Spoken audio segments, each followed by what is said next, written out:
Hello everyone, welcome back to Iklas IAS Academy. நம்ம இந்த வீடியோல வர்தன டைனாஸ்டி, வர்தன வம்சம் பத்தி படிக்க போறோம். ஸோ அப்போ ஃபர்ஸ்ட் மௌரியன்ஸை படிக்கிறோம். ஸோ மௌரியன்ஸ்க்கு அடுத்து பார்த்தீங்கன்னா வந்துட்டு நாம் போஸ்ட் மௌரியன் எரா, மௌரியருக்கு பிறகு இந்தியா அப்படிங்கிற டாபிக் படித்தோம் இல்லைங்களா. ஸோ அதுக்கடுத்து பார்த்தீங்கன்னா வந்துட்டு குப்தாஸை பற்றி படித்தோம். இப்போ கடைசி குப்த அரசரான விஷ்ணுகுப்தர் இல்லைங்களா, அவர் இறந்துடுறாரு. அவருக்கு அடுத்து பார்த்தீங்கன்னா வந்துட்டு எனக்கு நார்த் இந்தியாவில் ரூல் பண்ண ஒரு டைனாஸ்டி தான் பார்த்தீங்கன்னா வர்தன வம்சம். ஸோ குப்தாஸுடைய வீழ்ச்சிக்கு அப்புறமா பார்த்தீங்கன்னா வந்துட்டு சவுத் இந்தியா ஃபுல்லாக எனக்கு என்ன ஆயிரும்னா இண்டிபெண்ட் ஆயிரும். நார்த் இந்தியாவில் ஃபுல்லாக எனக்கு வர்தன வம்சத்தின் ஆட்சி எனக்கு ஸ்டார்ட் ஆயிரும். இப்போ வர்தன வம்சம் பத்தி எனக்கு தெரிஞ்சுப்பதற்கான இலக்கிய ஆதாரங்கள், லிட்ரரி சோர்சஸ் என்னென்ன அப்படின்னு பாக்குறோம்னா பாணர் இல்லைங்களா. ஸோ பாணர் பாத்தீங்கன்னா வந்துட்டு இந்த வர்தன வம்சத்தை சார்ந்தவர் தான் எனக்கு யாரு பாணர். அவர் எழுதிய ஹர்ஷ சரிதம் அப்படிங்கிற ஒரு நூல். ரெண்டாவது பாத்தீங்கன்னா வந்துட்டு யுவான் ஸ்வாங் எழுதிய சியூகி அப்படிங்கிற ஒரு நூல். யுவான் ஸ்வாங், சீன பயணியான யுவான் ஸ்வாங்கின் சியூகி அப்படிங்கிற நூல். ரெண்டாவது எபிகிராபிக்கல் சோர்சஸ் இல்லைங்களா, கல்வெட்டு ஆதாரங்கள். இது கொஞ்சம் முக்கியமானது தான் இல்லைங்களா. அது ஃபர்ஸ்ட் பார்த்தீங்கன்னா வந்துட்டு Madhuban copper plate inscription, Madhuban செப்பு பட்டய குறிப்புகள். ரெண்டாவது Sonpat inscriptions on copper seal இல்லைங்களா. ஸோ சோன்பட்டு செப்பு முத்திரை குறிப்புகள், Banskhera copper plate inscriptions, Nalanda inscriptions on clay seals இல்லைங்களா. ஸோ சீல்ஸ்னா நம்ம முன்னாடியே படிச்சதுதான், முத்திரைகள் அப்படின்னு சொல்லி படிச்சிருப்போம் இல்லைங்களா. அந்த முத்திரைகள் காப்பரால செய்யப்பட்டிருக்கலாம், இல்ல சீல்ஸால கிளேவால செய்யப்பட்டிருக்கலாம் இல்லைங்களா. இதெல்லாம் பார்த்தீங்கன்னா பிளேஸ் மதுபான், சோன்பட், பான்ஸ்கரா, நாலந்தா போன்ற இடங்களில் கிடைத்த கல்வெட்டு ஆதாரங்கள், முத்திரைகள், இது எல்லாமே எனக்கு வர்தன வம்சம் பத்தி தெரிஞ்சுப்பதற்கான ஆதாரங்களாக இருக்கிறது. ஸோ இதுதான் பார்த்தீங்கன்னா வந்துட்டு ஹர்ஷருடைய, அதாவது வர்தன வம்சத்துடைய, அந்த வர்தன வம்சத்துல ஒரு அரசர் தான் பார்த்தீங்கன்னா எனக்கு ஹர்ஷர் அப்படிங்கிறவரு. ஸோ அவருடைய ஆட்சியில தான் எனக்கு சாம்ராஜ்யம் கொஞ்சம் நல்லா ஒரு புகழ் பெற்று இருந்தது. ஸோ அந்த ஆட்சியல்ல எது வரைக்கும் எல்லாம் ஸ்ப்ரெட் ஆகி இருந்துச்சு அப்படிங்கிறது தான் இது எல்லாமே. அந்த டைம்ல பார்த்தீங்கன்னா எனக்கு பல்லவாஸ் இருந்திருப்பாங்க, எங்க சோழாஸ் ஆண்டிருப்பாங்க, இங்க வந்துட்டு ஈஸ்டர்ன் சாளுக்கியாஸ் ஆண்டிருப்பாங்க, இங்க சாளுக்கியாஸ் ஆண்டிருப்பாங்க.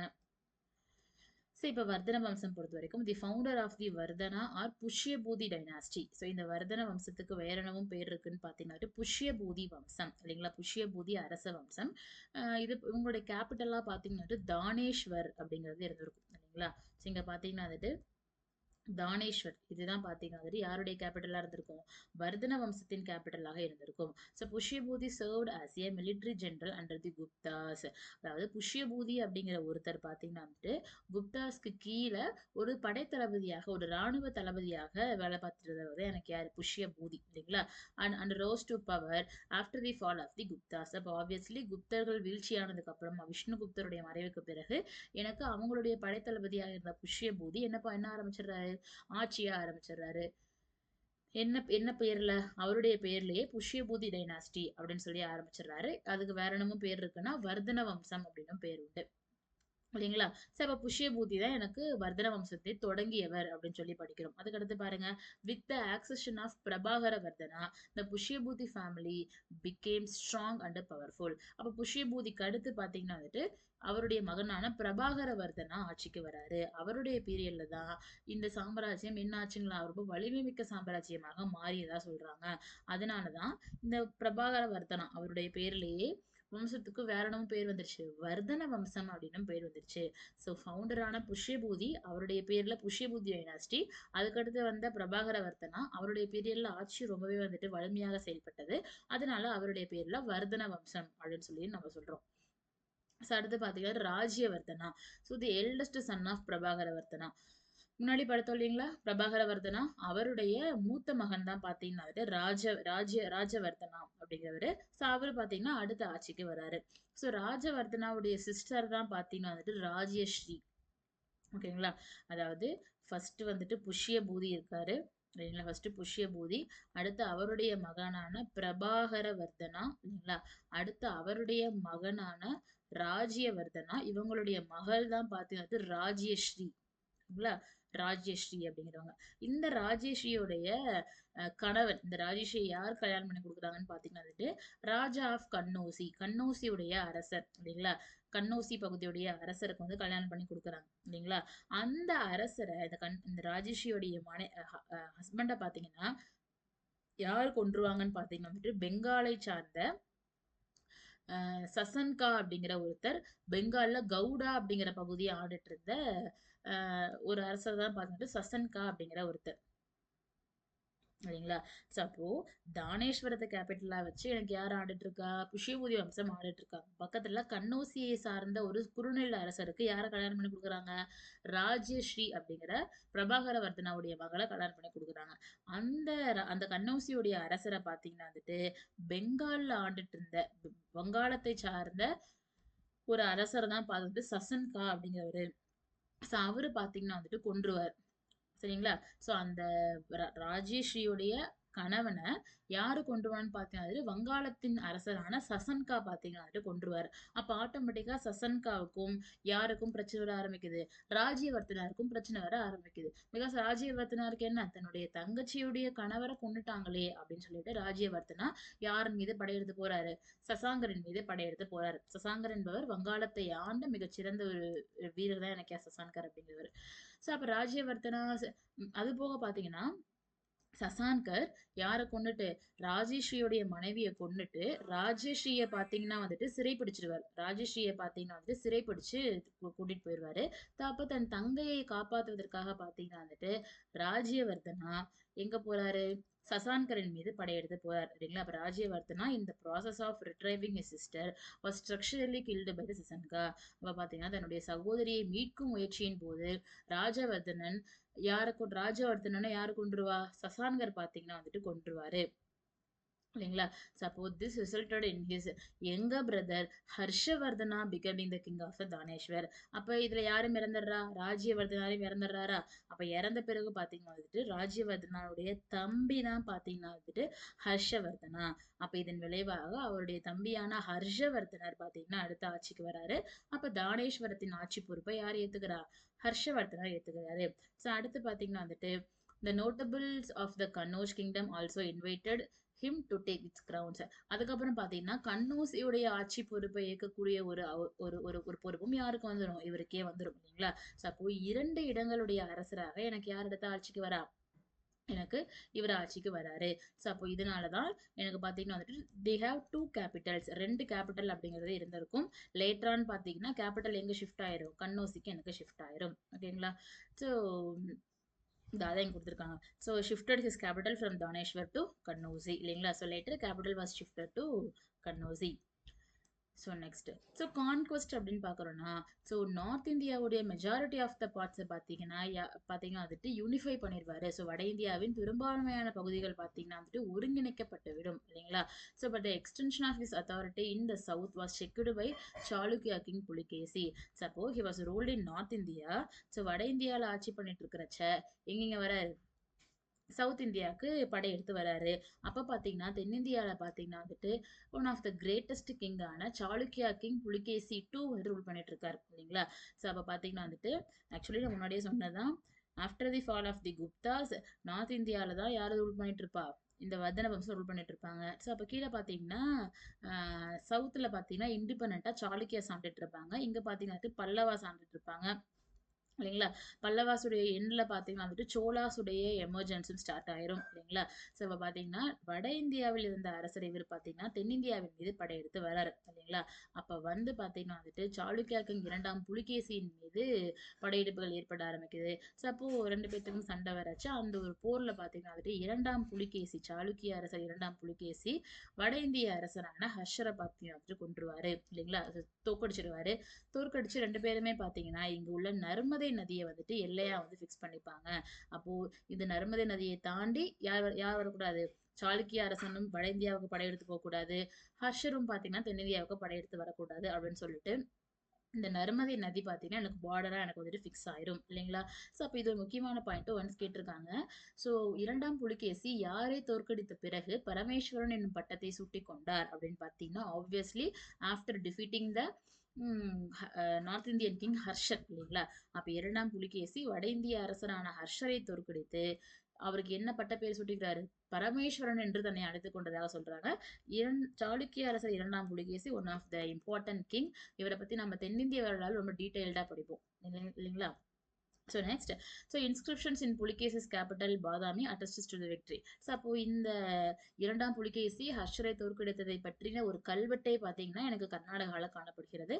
ஐஹோலி கல்வெட்டுன்னு சொல்லுவோம். சரி, நம்ம டீட்டெயில்டாக நாம சாளுக்கிய சாம்ராஜ்யம் படிக்கும் போது வி வில் சி.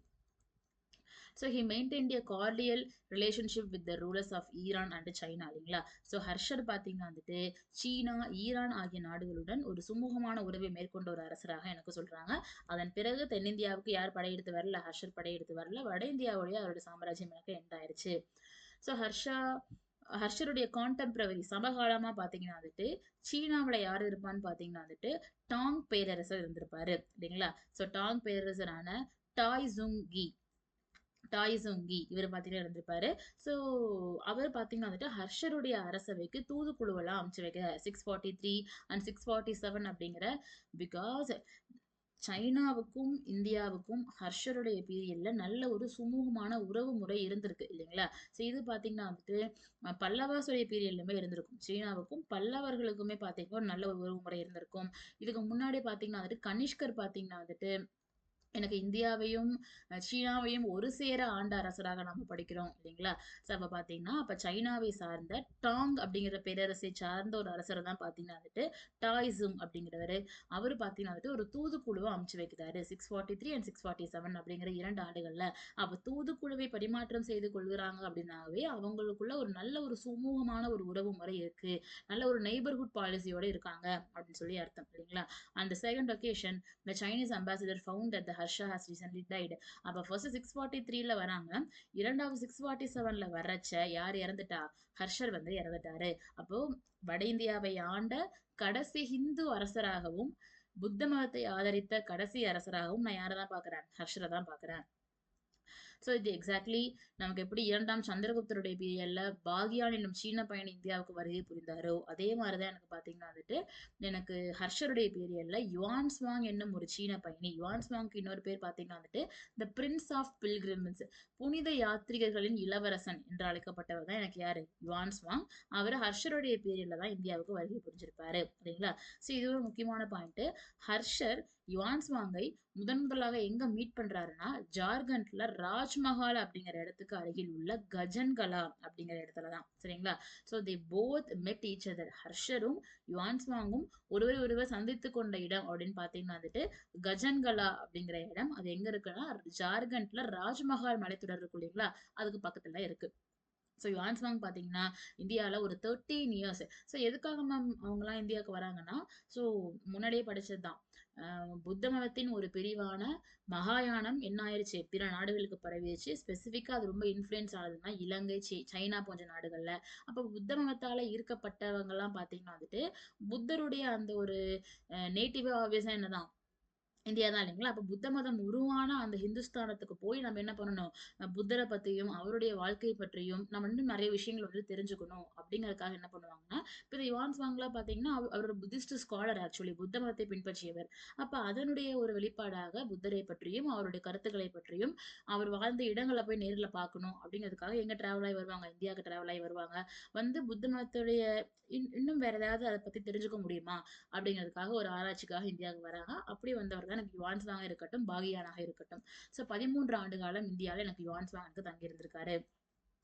ஸோ அவருடைய ஒரு முக்கியமான குறிப்பு தான் பார்த்தீங்கன்னா சியூகி அப்படிங்கிற ஒரு நூல். So it provides detailed informations about the social, economic, religious and cultural conditions of the India during Harsha's times. அப்போ எப்படி எனக்கு வந்துட்டு பாகியானுடைய குறிப்புகள் புத்தர்களுடைய ஆட்சியை பற்றி தெரிஞ்சுப்பதற்கான ஒரு ஆதாரமா இருக்கும், அதே மாதிரி யுவான்ஸ்வாங்குடைய சியூகி அப்படிங்கிற அவருடைய பயண குறிப்புகள் பார்த்தீங்கன்னா வந்துட்டு ஹர்ஷர் காலத்து இந்தியாவுடைய சமூக, பொருளாதார, மத, பண்பாட்டு நிலைகள் குறித்து எனக்கு வந்துட்டு விரிவான செய்திகளை வழங்கக்கூடியதாக எனக்கு இருந்திருக்கு இல்லைங்களா. இப்போ Xuanzang tell us how Harsha thought a Buddhist went to participate in the great Kumbh Mela held in Prayag. அப்ப ஹர்ஷர் ஒரு பௌத்தராக இருந்த பொழுதும் பிரயாகையில் நடைபெற்ற மாபெரும் கும்பமேளா விழாவில் கலந்து கொள்ள சென்றார் என்று யுவான்ஸ்வாங் குறிப்பிட்டுள்ளார் இல்லைங்களா. சோ அப்ப ஹர்ஷரும் என்ன பண்ண ஆரம்பிக்கிறாருங்க, பௌத்த மதத்தை ஃபாலோ பண்ண ஸ்டார்ட் பண்ணாலுமே பாத்தீங்கன்னா, சோ பிரயாகைனா ஒண்ணும் இல்லை, என்னதான் அலகாபாத் தான் இல்லைங்களா. அப்ப அலகாபாத்ல நடைபெற்ற மாபெரும் கும்பமேளா அப்படிங்கிற ஒரு ஃபெஸ்டிவல்ல வந்து யார் கலந்துருக்கா, ஹர்ஷர் வந்து கலந்துக்கிட்டதா சொல்றாங்க. அப்ப கும்பமேளாவில் கலந்து கொண்ட அரசராக நான் யாரை பாக்குறேன், ஹர்ஷரை பாக்குறேன். So Harsha was worshipper of Shiva in the beginning. So ஆரம்பத்துல பாத்தீங்கன்னா ஹர்ஷர் வந்துட்டு சைவ மதமான சிவனை வந்து வழிபட்டிருப்பாரு. But he embraced Buddhism after the influence of his sister Rajyashri. அது எப்படி அசோகர் வந்துட்டு உபகுப்தா அப்படிங்கிற ஒருத்தருடைய முயற்சியால புத்த மதத்துக்கு மாறினாரோ, அதே மாதிரி ஹர்ஷர் பாத்தீங்கன்னா வந்துட்டு அவங்களுடைய தங்கையான ராஜேஸ்ரீயுடைய ஒரு முயற்சியால தான் பாத்தீங்கன்னா வந்துட்டு புத்த மதத்துக்கு மாறியிருப்பாரு. அது போக பாத்தீங்கன்னா இன்னொரு முக்கியமான காரணமாகவும் எனக்கு யுவான்ஸ்வாங் புத்த துறவியான யுவான்ஸ்வாங்கும் ஒரு காரணமா இருந்திருப்பாரு இல்லைங்களா? ஸோ அப்போ ஹர்ஷர் பாத்தீங்கன்னா ஹீனயானமா மகாயானமானா ஆப்வியஸ்லி இவர் பாத்தீங்கன்னா மகாயான பௌத்த பிரிவை சார்ந்தவர் தான் எனக்கு ஹர்ஷர் சரிங்களா? So Harsha treated Vedic scholars and Buddhist monks alike. இவர் புத்த மதத்தை பின்பற்றினாலுமே புத்த துறவிகளை எப்படி நடத்தினாரோ அதே மாதிரிதான் வேத மதங்களை பின்பற்றிய துறவிகளையும் யார் வந்து ட்ரீட் பண்ணா? நம்மளுடைய ஹர்ஷர் இல்லைங்களா? அப்ப வந்துட்டு ஈக்குவலா தான் ட்ரீட் பண்ணாரு அப்படின்னு சொல்லி சொல்றாங்க. So he was the last Buddhist sovereign. இந்தியாவில் பௌத்தத்தை பின்பற்றிய கடைசி அரசர் எனக்கு யாரு தான்? ஹர்ஷர் தான் இல்லைங்களா? So Buddhist assemblies he summoned two Buddhist assemblies. 2 புத்த புத்த பேரவைகள் புத்த சமய மாநாடுகள் பார்த்தோம். இவரு வந்துட்டு கூட்டம் அந்த மாதிரி கூட்டியிருப்பாரு. ஒண்ணு பாத்தீங்கன்னா வந்துட்டு கன்னோசில ஒரு கூட்டம் கூட்டியிருப்பாரு. அந்த கூட்டத்துல பாத்தீங்கன்னா 20 அரசர்கள் 20 கிங்ஸ் கலந்துட்டு இருந்திருப்பாங்க. A large number of Buddhist, Jain and Vedic scholars. So புத்த சமய துறவிகள் மட்டும் இல்லாம சமண மத துறவிகள், வேதிக் ஸ்காலர்ஸ் எல்லாருமே பார்த்தீங்கன்னா இந்த ஒரு கூட்டத்துல கலந்துட்டு இருந்திருப்பாங்க. A golden statue of Buddha was consecrated in a monastery. சரிங்களா? ஸோ பௌத்த மடாலயம் ஒன்றில் புத்தரின் தங்கச் சிலை ஒன்று நிறுவப்பட்டதுங்களாமா. சரிங்களா? புத்தரது 3 அடி உயரம் கொண்ட வேறொரு சிலை ஊர்வலமாக எடுத்துச் செல்லப்பட்டது. ஒரு 3 அடி உயரம் கொண்ட. ஏன்னா மகாயான பிரிவு பெரும்பாலும் யாரதான் வழிபடுவாங்க? புத்தருடைய உருவத்தை வழிபட்டவங்க தான் இல்லைங்களா? அப்ப பாத்தீங்கன்னா ஒரு 3 அடி உயரம் கொண்ட புத்தருடைய ஒரு சிலைய பாத்தீங்கன்னா இந்த மாநாட்டுடைய இறுதியில பாத்தீங்கன்னா ஊர்வலமா எடுத்துட்டு போறாங்க. நிறைய பேர் கலந்துக்கிறாங்க. அந்த எல்லா புத்த சமய துறவிகளுக்கும் செல்வங்களை பாத்தீங்கன்னா யாரு வாரி வழங்குறா? ஹர்ஷர் வந்துட்டு வாரி வழங்குறதா சொல்றாங்க. இன்னொரு மாநாடு பாத்தீங்கன்னா வந்துட்டு பிரயக அதாவது அலகாபாத்ல கண்டக்ட் பண்றாரு. Harsha distributed his wealth among the Buddhist, Vedic scholars and poor people. அப்ப இந்த மாநாட்டுல பாத்தீங்கன்னா எல்லாருக்குமே அவர் என்ன பண்றாரு? நன்கொடைகள் பாத்தீங்கன்னா அதிகமா வழங்குறாரு. Harsha offered fabulous gift to the Buddhist monks and all the 4 days of the assembly. So ஒரு 4 நாட்கள் பாத்தீங்கன்னா இந்த மாநாடு நடைபெற்றிருக்கும். அந்த மாநாட்டுல பாத்தீங்கன்னா எல்லா நாட்களுக்குமே பௌத்த துறவிகளுக்கு அளவிட முடியாத பரிசுகளை பாத்தீங்கன்னா யார் அள்ளி கொடுத்திருக்கா? ஹர்ஷர் வந்து அள்ளி கொடுத்திருக்காரு இல்லைங்களா? ஸோ கலை மற்றும் இலக்கியம் பொறுத்த வரைக்கும் Harsha himself a poet. So ஹர்ஷரே பாத்தீங்கன்னா ஒரு கவிஞரும் நாடக ஆசிரியரும் ஆவார் and a dramatist. Gathered around him a best of poets and artist. அவரை சுத்தி பாத்தீங்கன்னா நிறைய கவிஞர்களும் கலைஞர்களும் வந்து இருந்திருப்பாங்க. ஸோ ஹர்ஷருடைய முக்கியமான புகழ்பெற்ற நூல்கள்னு பாத்தீங்கன்னா வந்துட்டு ரத்னாவளி, நாகானந்தா மற்றும் பிரியதரிசிகா அப்படிங்கிற இந்த 3 நூல்களுமே பாத்தீங்கன்னா வந்துட்டு ஹர்ஷருடைய நூல்கள் இல்லைங்களா? ஸோ ரொம்ப ரொம்ப முக்கியமான நூல்கள் ரத்னாவளி, நாகானந்தா, பிரியதர்ஷிகா அப்படின்னு சொல்லிட்டு. So his royal court was adorned by பானபட்டர், மௌரியா இல்லைங்களா? சொன்னது ஹர்தத்தா மற்றும் ஜெயசேகா. இதுல முக்கியமானவர் பார்த்துட்டு பானபட்டர் இல்லைங்களா? ஸோ பானபட்டர், மயூரா, ஹர்தத்தா, ஜெயசேனர் அப்படிங்கிற 4 பேருமே யாருடைய அரசவையில் இருந்திருப்பாங்க? ஹர்ஷருடைய அரசவையில. இதுல பானபட்டர் எழுதியதுதான் ஹர்ஷ சரிதம் அப்படிங்கிற ஒரு நூலே ஹர்ஷரை பத்தின ஒரு நூல் இல்லைங்களா? So temples and monasteries function as a centers of learning. அப்ப இவங்களுடைய பீரியட்ல பாத்தீங்கன்னா வந்துட்டு கல்வி கத்துக்கக்கூடிய இடமாக கோவில் இருந்திருக்கும், மடாலயங்கள் இருந்திருக்கும் இல்லைங்களா? கண்ணோசி ரொம்ப ஒரு ஃபேமஸான ஒரு இடமாக மாறியது யாருடைய பீரியட்ல தான்? ஹர்ஷருடைய பீரியட்ல தான். Harsha constructed a large number of viharas, monasteries and stupas on the bank of the Ganga.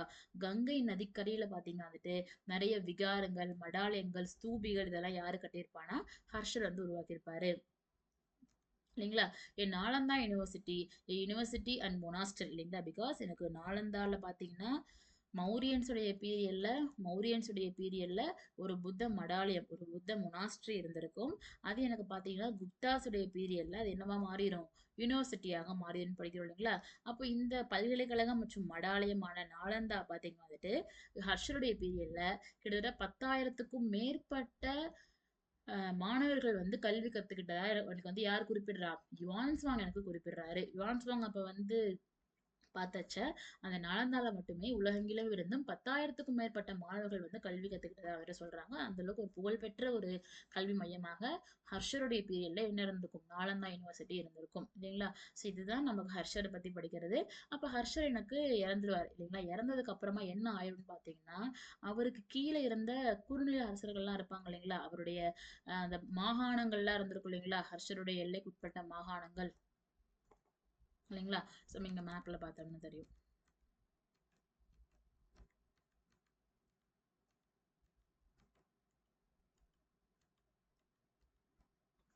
So அப்போ இந்த ஹர்ஷருடைய இந்த எல்லைக்குட்பட்ட இந்த பகுதிகள் ஹர்ஷருடைய மறைவுக்கு பிறகு என்ன ஆயிருதுன்னு பார்த்தீங்கன்னா வந்துட்டு இண்டிபெண்டன்ட் ஆயிருது இல்லைங்களா? ஸோ இண்டிபெண்டண்டா ரூல் பண்ண ஸ்டார்ட் பண்ணிடுறாங்க. இந்த இந்த இண்டிபெண்டன்டான ரூலர்ஸ் தான் எனக்கு யாருன்னு பார்த்தீங்கன்னா ராஜ்புட்ஸ் ராஜபுத்திரர்கள் அப்படிங்கிற பேர்ல ஒவ்வொருத்தவங்களும் ஒவ்வொரு பகுதியை பார்த்தீங்கன்னா ரூல் பண்ண ஸ்டார்ட் பண்றாங்க. அப்ப மௌரியன்ஸ் ஆண்டாங்க. அடுத்து எனக்கு என்னாச்சு? இந்தியா எனக்கு எனக்கு வந்துட்டு டீசென்ட்ரலைஸ் ஆச்சு. பிரிஞ்சு போச்சு. மறுபடியும் யார் வந்து ஒண்ணு சேர்த்துனா? குப்தாஸ் வந்து ஒண்ணு சேர்த்துனாங்க. அடுத்து ஹர்ஷருடைய பீரியட்ல தென்னிந்தியா இண்டிபெண்டன்ட்டா ரூல் பண்ணாங்கன்னு சொல்லி படிக்கிறோம். அதுக்கடுத்து ஹர்ஷருடைய மறைவுக்கு பிறகு மீண்டும் வட இந்தியா எனக்கு என்ன ஆயிருது? எனக்கு வந்துட்டு செக்ரிகேட் ஆயிருது. அப்போ நெறைய ராஜபுத்திரர்கள் இல்லைங்களா? ஸோ எப்படி பாளையக்காரர்கள் பார்த்தீங்கன்னா வந்துட்டு அவங்களுக்குன்னு குட்டி குட்டி பாளையங்கள வச்சு ரூல் பண்ணுவாங்களோ, அதே மாரி ராஜ்புட்ஸ் பார்த்தீங்கன்னா வந்துட்டு அவங்களுக்குன்னு சொந்தமான ஒரு ஒரு சொந்தமாக பார்த்தீங்கன்னா வந்துட்டு சில சில பேரரசுகளை சில ராஜ்யங்களை ஏற்படுத்தி ரூல் பண்ணிட்டு இருப்பாங்க. அப்ப வட இந்தியா முழுவதும் பார்த்தீங்கன்னா செக்ரிகேட் ஆகி நெறைய ராஜபுத்திர இளவரசர்கள் பார்த்தீங்கன்னா எனக்கு வட இந்தியாவ ஆண்டுட்டு இருப்பாங்க. ஒரு மையப்படுத்தப்பட்ட ஒரு முழுமையான அதிகாரம் கொண்ட ஒரு அரசர் அப்படிங்கிற கான்செப்ட் எனக்கு ஹர்ஷருடைய மறைவுக்கு பிறகு இல்ல.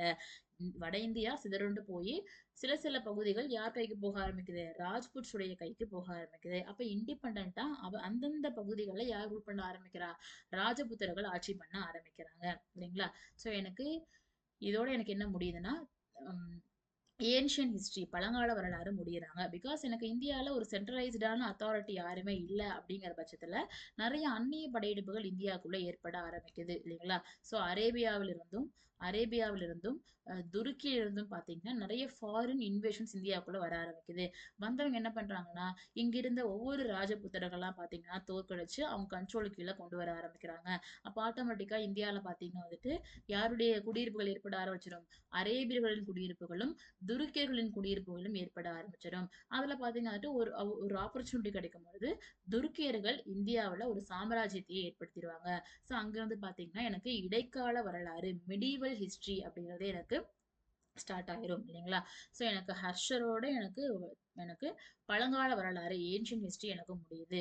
ஸோ ஹர்ஷரை பொறுத்த வரைக்கும் தெரிஞ்சுக்க வேண்டியது ஃபர்ஸ்ட் புஷ்யபூதி இருப்பாரு இல்லைங்களா? ஸோ புஷ்யபூதி தான் ஆட்சிய ஆரம்பிக்கிறாரு. அவருடைய மகனான பிரபாகரவர்தனா இல்லைங்களா? அடுத்து அவருடைய ஆட்சிக்கு அப்புறமா எனக்கு வந்துட்டு ராஜ்யவர்தனா ஆட்சிக்கு வராரு. ராஜ்யவர்தனா பார்த்தீங்கன்னா வந்துட்டு அவங்களுடைய சிஸ்டர் ராஜ்யஸ்ரீ இல்லைங்களா? அவங்களுடைய கணவர பார்த்தீங்கன்னா வந்துட்டு இவரு பார்த்தீங்கன்னா கன்னௌசியை சார்ந்த ஒரு அரசர். அவர பார்த்தீங்கன்னா பெங்காலை சார்ந்த கவுடா அரசர் பார்த்தீங்கன்னா யாரு? சசன்கா வந்து தோற்கடிச்சிருவாரு. அதுக்காக ராஜ்யவர்தனா என்ன பண்றாரு? கவுட அரசருக்கு எதிராக படையெடுத்து போறாரு. அந்த படையெடுப்புல யார் இறந்துடுறா? ராஜ்யவர்தனா இறந்துடுறாரு. அதன் பிறகு ராஜ்யவர்தனாவுடைய தம்பியான ஹர்ஷவர்தனா அடுத்து ஆட்சிக்கு வராரு. ஸோ ஹர்ஷவர்தனா பார்த்தீங்கன்னா வந்து யார தோற்கடிச்சுட்டு கவுட அரசரை தோற்கடிச்சுட்டு இந்த கன்னௌசியையும் யார் கண்ட்ரோல் எடுத்துக்கிறா? ஹர்ஷரே கண்ட்ரோல்ல எடுத்துக்கிறாரு. அப்ப கேபிட்டல் பார்த்தீங்கன்னா தானேஸ்வரத்துல இருந்து எங்க மாறுது? கன்னௌசிக்கு மாறுது. இந்த ஒரு பாயிண்ட் தெரிஞ்சுக்கிறோம். ஸோ அடுத்து பார்த்தீங்கன்னா ஹர்ஷர் பொறுத்த வரைக்கும் அவர் ஆதரிச்சவங்க எல்லாம் பார்த்தீங்கன்னா பாணப்பட்டர் இல்லைங்களா? யுவான்ஸ்வாங் இவருடைய பீரியட்ல தான் வடகை புரிஞ்சிருப்பாரு. 2ஆம் புலிகேசி கூட ஒரு சண்டை வந்து ஏற்பட்டிருக்கும் ஹர்ஷருக்கு. அதுல ஹர்ஷர் பார்த்தீங்கன்னா தோத்துருவாருன்னு சொல்லி படிக்கிறோம் இல்லைங்களா? ஸோ ஹர்ஷர் பார்த்தீங்கன்னா சீனா கூட நல்ல ஒரு உறவு முறைகளை மேற்கொண்டாரு. தூதுக்குழுவெல்லாம் பரிமாற்றம் செய்து கொண்டாருன்னு சொல்லி படிக்கிறோம் இல்லைங்களா? அதே மாதிரி யுவான்ஸ்வாங்குடைய ஒரு நூலான சியூக்கி ஹர்ஷரை பத்தி தெரிஞ்சுப்பதற்கான ஒரு முக்கியமான ஆதாரமாக இருக்கிறது. ஸோ ஹர்ஷர் பார்த்தீங்கன்னா வந்துட்டு 2 புத்த சமய கூட்டங்களை வந்து கூட்டியிருப்பாரு. முன்னாடியே நாம புத்த சமய மாநாடுகள் படிச்சுட்டோம். இது பார்த்தீங்கன்னா இவரு தனியா கூட்டின 2 கூட்டம். ஒண்ணு கன்னௌசில, இன்னொன்னு பார்த்தீங்கன்னா பிரயாக்ராஜ்ல. 2லயுமே அவரு புத்த சமய துறவிகளாக இருக்கட்டும், பிற மதத்தை சார்ந்த எல்லாருக்குமே பார்த்தீங்கன்னா, எல்லா நன்கொடைகளும் வழங்கியிருக்கிறதா படிக்கிறோம் இல்லைங்களா? அடுத்து அவருடைய முக்கியமான நூலான மூன்று நூல்கள் ரத்னாவளி, நாகநந்தா, பிரியதரிசிகா. அவங்க ஆதரிச்சவங்க யார் யாருன்னு படிக்கிறோம். அதுல முக்கியமானவர் பாணப்பட்டர். அவருடைய நூல் தான் பார்த்தீங்கன்னா வந்துட்டு ஹர்ஷ சரிதம். இதுவும் ஹர்ஷரை பத்தி தெரிஞ்சுப்பதற்கான ஒரு முக்கியமான ஆதாரமாக இருந்திருக்கும். இல்லைங்களா? ஸோ இது போக இவருடைய பீரியட்லயும் நாளந்தா என்பது ஒரு ஒரு புகழ்பெற்ற ஒரு கல்வி மையமாகத்தான் திகழ்ந்தது அப்படின்னு சொல்லி சொல்றாங்க. இல்லைங்களா? ஸோ இதோட நமக்கு ஏன்ஷியன்ட் ஹிஸ்டரி முடியறாங்க. நம்ம நெக்ஸ்ட் கிளாஸ்ல இருந்து நாம மிடிவல் ஹிஸ்டரி ஸ்டார்ட் பண்ணிடலாம். சரிங்களா? So hope you all understand. Thank you all.